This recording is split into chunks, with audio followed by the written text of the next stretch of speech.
Hello and assalamu alaikum students, this is Muhammad Awais and today we are going to see how we can create a Gantt chart using conditional formatting in Microsoft Excel. So here is the finalized product we are going to create, and let me see if it is working perfectly. Yeah, it is working perfectly. See if it is changing, the hour, number of hours are changing here. So we are going to create this very quickly. So here is the sample data, and the data we are going to use this time is working hours in a day. So let's say our day is starting at 8 a.m. and maybe ending at 6 5 or 6 p.m. So at the project start time we are going to put start time for a task, and here we are going to put number of hours we worked, and on the basis of this number of hours worked we are going to calculate end time of that task. And after this we will be creating some conditional formatting here. So let's say I started a task at 8 a.m. and worked for 2 hours, and as you all know that the time is basically one proportion of 24 hours, so we are going to divide this number by 24 to calculate the hours we worked. This plus this divided by 24, so you can simply see it is bringing 10 a.m. and let's suppose I start the next task at 11 a.m. and work for 3 hours, and this may be control the ended at this. But here is a problem. We are going to face some issues regarding project start time. We need to restrict this time maybe at 4 or 5 p.m. So we should not be able to select time after 6 p.m. So let's make it like this and select some, put some restrictions here. So I'm gonna use data validation to put some restrictions here. I'm going to put a list of the time we are going to select. We may only select, should be, our time should be starting from 8 a.m. maybe ending at 4 p.m. So this is I'm going to put, and in the error alert write time less than 4 p.m. and going to create it. Okay, what if I write you can simply see time less than 4 p.m. we cannot select anything beyond 4 p.m. so we should be selecting data from here. It's quite definite. 12 p.m. If you see it, 0.5, it is actually calculating the number of hours in proportion of 24. If you see, I selected 11 divided by 24, it is bringing the same thing, so we need to change the format of it. Okay, and what it is, I'm gonna use number group and go to more number formats and then select custom.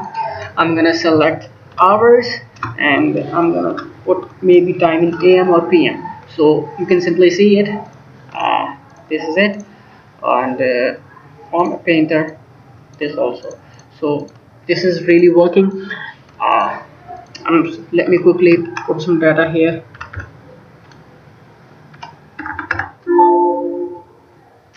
Time should be less than 4 p.m. It's already p.m. Okay, fine. Let me select it. 3, maybe once again 10. Okay, I worked for 3 hours. Here I worked for 2 hours, 1 hour maybe, and maybe 4 hours. So on the basis of this we are going to calculate this. And here is another problem. In this column we should not be able to put hours more than 8, so we are going to restrict this column also using data validation data validation or anything, that we can use an alternative that we should not put any value more than 8 hours. So we are going to use a formula. This cell divided by 24, that is converted into time, should be less than or equal to this, maybe minus this, should be less than this, or else it is true. So what if the number of hours are more than 2 and less than 3? It means we have 2 hours and 30 minutes, or maybe 15 minutes we have that. So to capture this, we need to put a round function around it. So let me say round, and I'm gonna use it like maybe for 5 digits, and we're gonna close it, and once again I'm gonna put round, and maybe for 5 digits, and yes, if it is working, yeah, it's working. So I'm gonna use this formula in a data validation. So I'm gonna select this first, because data validation only works on the basis of selection we made. So under data tab you will see a data validation. So we are going to use custom formula. Okay, and in error alert we're going to say max number should be less than or equal to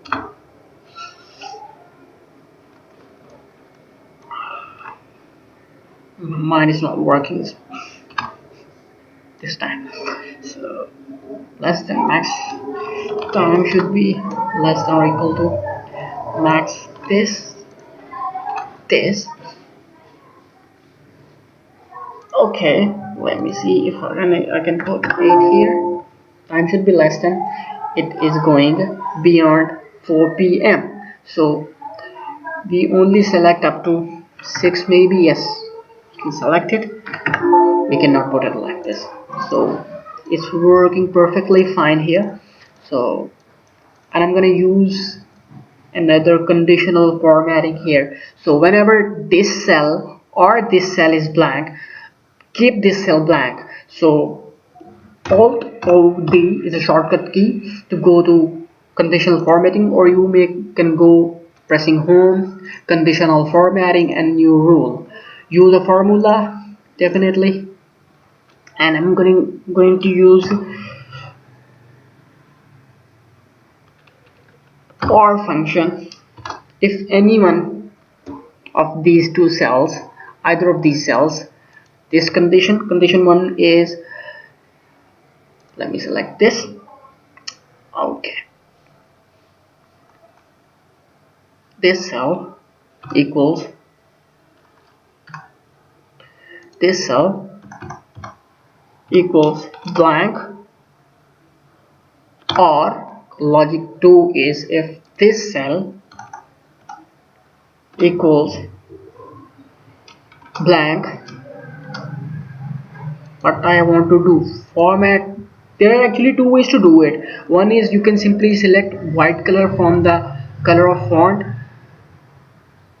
or you simply can go to number custom and thoroughly hide the data in corresponding cell. So press OK. Okay, let me see if it is working fine. 9, and I work for 2 hours. See, it is also formatted like this, and if I delete anything from here, it is removing this. I want to remove this from here, and it is removing this. So it is working perfectly fine. Let me format it like this, and it is working perfectly fine. So we are going to put conditional formatting here. These two cells, we are going to use these under conditional formatting of these cells. Select this data and go to conditional formatting, new rule, use a formula. Okay, this time I'm going to use and function, and we are going to select this cell at the first place because we want this cell to be corresponding accordingly. So we want, whenever we want to move in the next column, we want this row to be locked and should not be moving downwards, so we kept this row locked. So should be greater than or equal to this cell this time, and condition 2 should be this cell, once again the same thing, less than or equal to this cell. Format, fill, let's say this color. Okay. Okay, let me see if it is working fine. Yeah, it is working fine. So this is it for today, how we can create a Gantt chart using conditional formatting. See you in the next video.